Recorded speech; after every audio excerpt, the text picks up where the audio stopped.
The concrete jungle, it's a beast, a relentless, unforgiving environment that can change in an instant. We see these towering structures, these bustling streets, and we think we're safe, we think we're untouchable. But civilization, it's a thin veneer, a power cut, a natural disaster, a societal breakdown. Suddenly, that concrete jungle, it becomes a whole different beast. Surviving in a city during a crisis isn't just about stockpiling supplies, it's about adapting, thinking ahead and knowing how to thrive in the concrete jungle when everything around you falls apart. It's about digging deep, finding that primal instinct, that will to survive that's hardwired into every single one of us. Today we're diving into advanced urban survival skills, not just how to survive, but how to thrive when the grid goes down and resources become scarce. We're going to push the limits, test our mettle, and emerge from this concrete jungle stronger, sharper, and more resilient than ever before. Right. Let's talk food. When the supply chains break down, those supermarket shelves are gonna empty faster than a cheetah on the Serengeti. Panic sets in. People start fighting over the last can of beans. It's not pretty. But you know me, I say use your loaf, use your noodle. Nature always provides, even in the heart of the city. Look around you. See that park, that little patch of green? That's a gold mine right there. Dandelions, those yellow fellas popping up everywhere, leaves packed with vitamins. Clovers, another great source of nutrition, and don't even get me started on nettles. Yeah, they sting a bit, but boiled up, they make a mean soup packed with iron.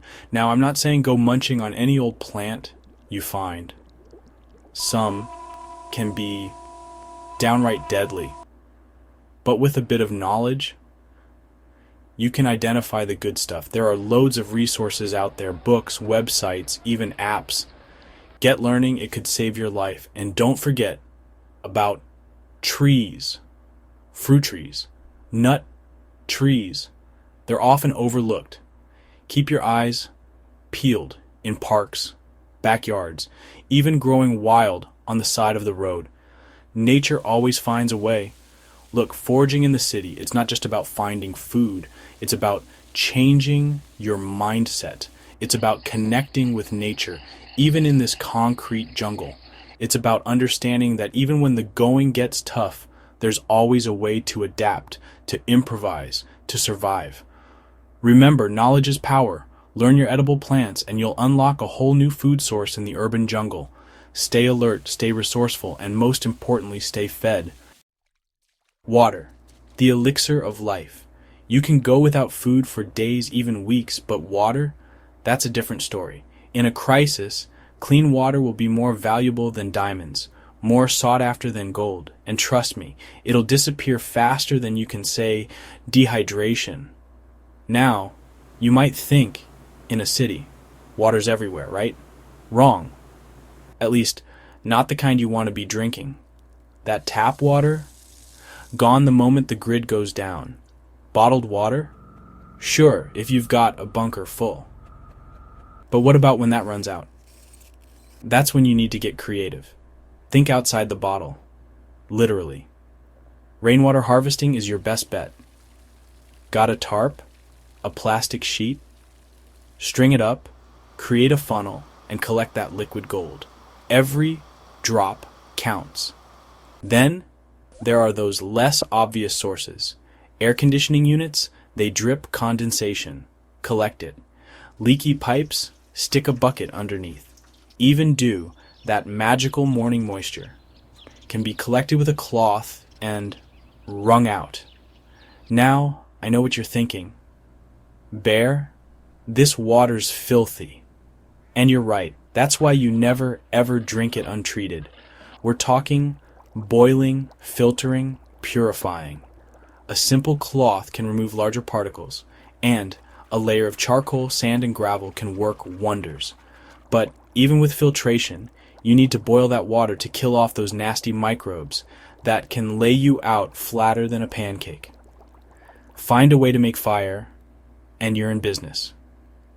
Remember, in an urban crisis, water is life. Don't wait until it's too late to start thinking about your sources. Defensive tactics in confined spaces. Let's be real for a second. When the grid goes down, things can get dicey, people get desperate, and desperate people do desperate things.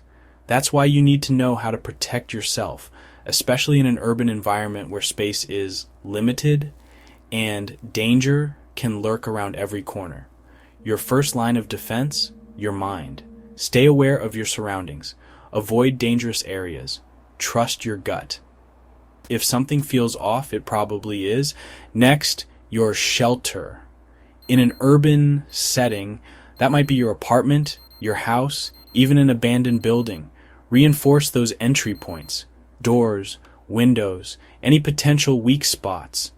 A simple barricade can buy you precious time. Now, I'm not saying you need to turn your place into Fort Knox, but a few strategic reinforcements can make a world of difference. Think about it. Would you rather be the easy target or the one that makes them think twice? Inside your shelter, identify choke points, narrow hallways, doorways, staircases. These are your force multipliers. In a tight space, you can even the odds against multiple attackers. Remember, self-defense isn't about being a hero. It's about surviving. Avoid confrontation if you can, but if you have to fight, fight like your life depends on it, because it just might. Learn basic self-defense techniques. Practice them until they're second nature.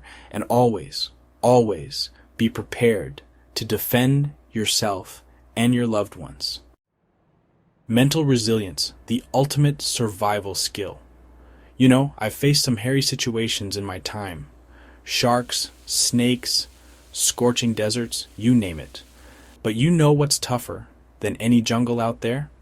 The one between your ears. Mental resilience. It's the ultimate survival skill. Because when the going gets tough, and believe me, it will, it's your mind that'll either get you through or see you crumble. In an urban crisis, panic and fear are contagious. They spread faster than wildfire, and they can be just as destructive. That's why you need to train your mind to stay calm, focused, and resourceful, even when chaos reigns around you. How do you do that? It starts with preparation. Knowing you've got the skills, the knowledge, the resources to handle whatever comes your way. That confidence will be your bedrock when the ground feels like it's shifting beneath your feet. Next, control your breathing. When stress takes over, your breath gets shallow, your heart races, and your mind goes haywire. Deep, slow breaths. In through the nose, out through the mouth. It'll calm you down, bring clarity to your thinking, and help you make rational decisions under pressure. And finally, find your purpose. Why are you surviving? Who are you surviving for? Having a clear sense of purpose, a reason to keep going, will fuel your determination and give you the strength to face even the toughest challenges. Remember, this isn't just about surviving the crisis, it's about thriving in the aftermath. And that takes mental fortitude, a will of iron, and an unbreakable spirit. Stay smart, stay prepared, stay safe. Urban survival isn't about having the most supplies, it's about adaptability, awareness, and resourcefulness. It's about looking at the concrete jungle not as a cage, but as a challenging landscape full of possibilities. Learn these advanced skills now, before you need them, because in an urban crisis, knowledge isn't just power, it's survival. It's the difference between thriving and merely surviving. Like, subscribe and hit the bell icon for more advanced prepping tips. Stay safe, stay ready, and I'll see you in the next video.